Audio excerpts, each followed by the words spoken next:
Assalamualaikum warahmatullahi wabarakatuh. Perkenalkan, nama saya Sofiatun Alawiyah dengan NIM 231010930064. Saya merupakan mahasiswa dari program studi pendidikan sekolah dasar di Universitas Geraha Karya Muara Bulian. Di sini saya akan membuat sebuah video tutorial tentang uji korelasi persen. Selamat menyaksikan. Sebelum kita masuk kepada praktiknya, di sini saya akan menjelaskan terlebih dahulu apa itu korelasi persen. Korelasi persen atau persen product moment adalah ukuran statistik parametrik yang digunakan untuk mengetahui kekuatan dan arah hubungan linear antara dua variabel. Nilai korelasinya itu biasanya disimbolkan dengan R, berkisar antara -1 hingga 1. Di mana angka yang semakin menjauh dari 0 itu menandakan bahwa hubungan itu akan semakin kuat. Adapun asumsinya yang pertama yaitu kedua variabel harus diukur dalam skala interval atau rasio. Kedua, dua variabel kontinu harus dapat dipasangkan. Ketiga, tidak ada outlier yang signifikan. Keempat, terdistribusi normal. Kelima, residu terdistribusi secara merata. Keenam, hubungan kedua variabel harus linear. Selain itu, ada juga pengelompokan korelasinya. Yang pertama yaitu berkisar dari 0 sampai 0,20 itu sangat lemah. Kedua, 0,21 sampai 0,40 itu lemah. Ketiga, 0,41 sampai 0,70 kuat. Keempat, 0,71 sampai 0,90 sangat kuat. 0,91 sampai 0,99 itu kuat sekali, dan yang terakhir jika 1 yaitu sempurna. Adapun tahapannya, yang pertama yaitu uji normalitas. Kriterianya jika signifikan atau sig besar dari 0,05 maka data variabel terdistribusi normal. Lalu yang kedua yaitu uji linearitas. Kriterianya jika nilai deficient for linearity sig besar dari 0,05 maka ada hubungan yang linear secara signifikan antara variabel independen dengan variabel dependen. Tingkat sig yaitu nanti kita dapat pada hasil dari SPSS-nya, yaitu di sini saya contohkan tingkat sig 0,561, maka data variabel hasil belajar siswa atau Y itu signifikan. Lalu jika nilai F hitung lebih besar dari F tabel, maka ada hubungan yang linear secara signifikan antara variabel independen dengan variabel dependen. Jika nilai F hitung itu contohnya 0,957 berarti lebih besar dari F tabel yaitu 4,04. Nanti F tabelnya bisa kita lihat dan kita download pada internet saja, yaitu menunjukkan tidak signifikan.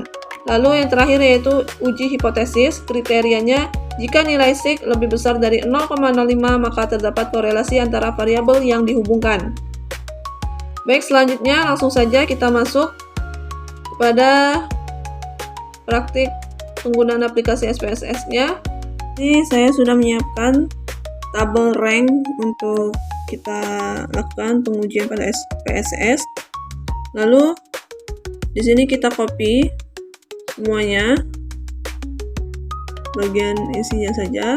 Lalu Ctrl C, kita copy pada SPSS. Kita buka SPSS. Di sini saya pakai SPSS versi 27.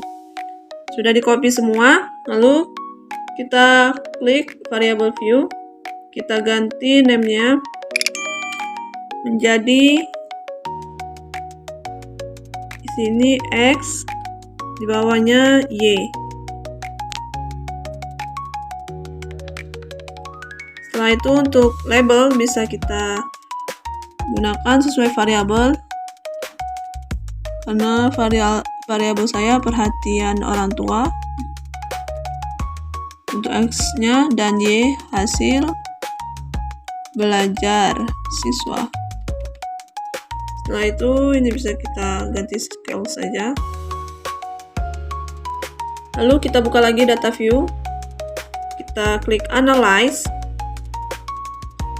kita klik Descriptive Statistic, Explore, lalu kita pindahkan variabelnya, variabel dependentnya yaitu Y, pindahkan. Lalu kita klik plot, kita centang normality plot with test, lalu continue. Setelah itu pastikan kita klik both, lalu baru klik OK. Kita tunggu hasilnya keluar. Setelah itu, ini adalah hasil normalitasnya. Kita kembali lagi ke datanya, data tadi, kita klik lagi Analyze, lalu compare mean, kita pindahkan sesuai variabel, Y di atas, X di bawah. Lalu kita klik option, kita centang bagian test for linearity-nya, ANOVA-nya tidak usah, kita klik continue, lalu baru kita klik OK. Sudah keluar datanya. Lalu kita lanjut lagi, kembali lagi ke data tadi, kita klik Analyze,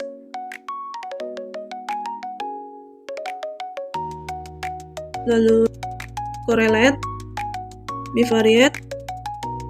Ini kita pindahkan, Ctrl A, pindahkan, lalu pastikan kita mencentang persen to tiled,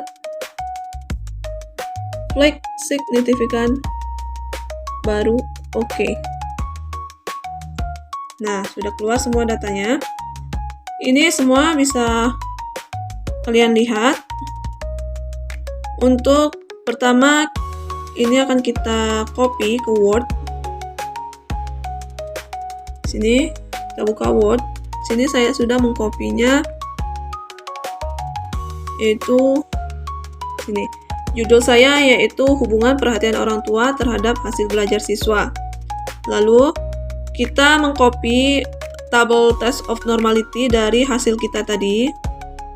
Yang ini kita copy ke Word.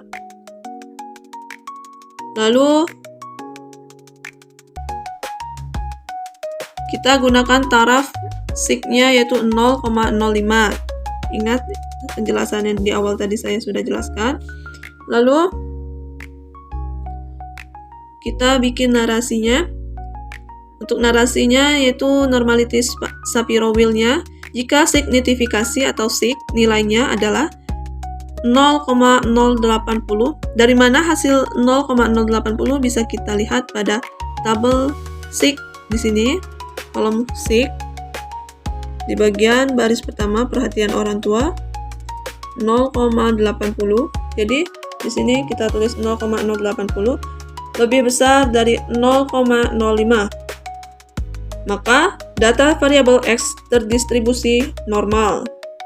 Jadi tingkat sig untuk hasil belajar siswa, kita lihat sig-nya juga yaitu 0,72. Bisa kita tulis di sini tingkat sig 0,072 lebih besar dari 0,05, maka data variabel Y terdistribusi normal. Lalu selanjutnya untuk uji linearitas data didapat dari hasil SPSS pada tabel ANOVA di kolom F dan kolom sig pada deviation from linearity. Tabel ANOVA ini kita dapat dari hasil kita tadi, cobaan kita tadi. Yang ini, tabel ini masih sama cara mengkopinya ya teman-teman. Kita klik tabel ANOVA ini sampai muncul tanda panah merah, baru kita klik kanan, baru copy as, baru Excel worksheet, baru bisa kita copy ke Word. Lalu setelah kita mengkopinya, untuk narasinya bisa kita tulis. Yang pertama itu sig hitungnya, yaitu kita lihat pada tabel sig di sini, yaitu 561. Berarti kita tulis di sini 0,561. Lebih besar dari 0,05, artinya datanya linear. Sedangkan yang kedua yaitu F hitung. F hitung bisa kita lihat pada kolom F di sini. Di bagian sini yaitu 957.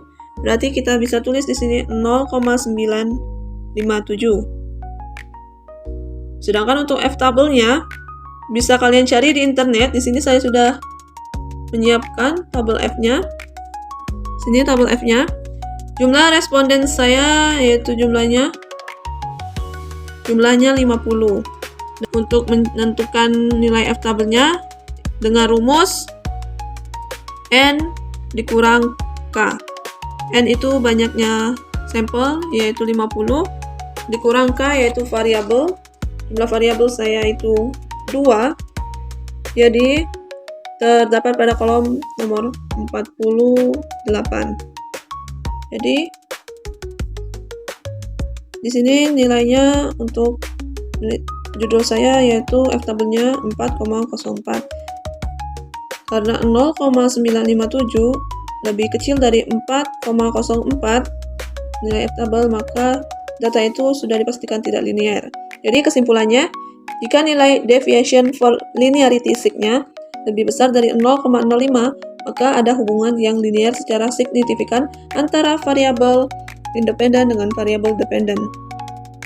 Tingkat sig-nya di sini yang tadi yaitu 0,561, maka data variabel hasil belajar siswa itu signifikan karena dia lebih dari 0,05. Lalu, jika nilai F hitung lebih besar dari F tabel, maka ada hubungan yang linear secara signifikan antara variabel independen dengan variabel dependen. Jadi, jika nilai F hitung itu yang kita punya yaitu 0,957 lebih kecil dari F tabel yaitu 4,04, menunjukkan tidak signifikan. Lalu, selanjutnya uji hipotesisnya terdapat pada tabel correlation-nya yang kita telah melakukan pengujian. Ini tabel paling bawah. Kita copy juga seperti cara yang tadi ke Word. Sini saya sudah mengkopinya. Lalu untuk melihatnya kita perhatikan pada lihat R hitungnya yaitu pada percent correlation-nya di sini yaitu 998. Jadi kita bisa menulisnya yaitu 0,998.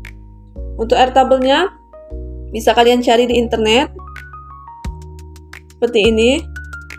Nanti ada di internet, tinggal kalian cari. Untuk rumusnya yaitu DF sama dengan N dikurang 2. N itu jumlah responden. Karena jumlah responden saya 50, berarti 50 dikurang 2 jadi 48. Untuk 48 di sini dengan taraf 0,05 nilainya yaitu 0,2787. Tabelnya yaitu 0,2787.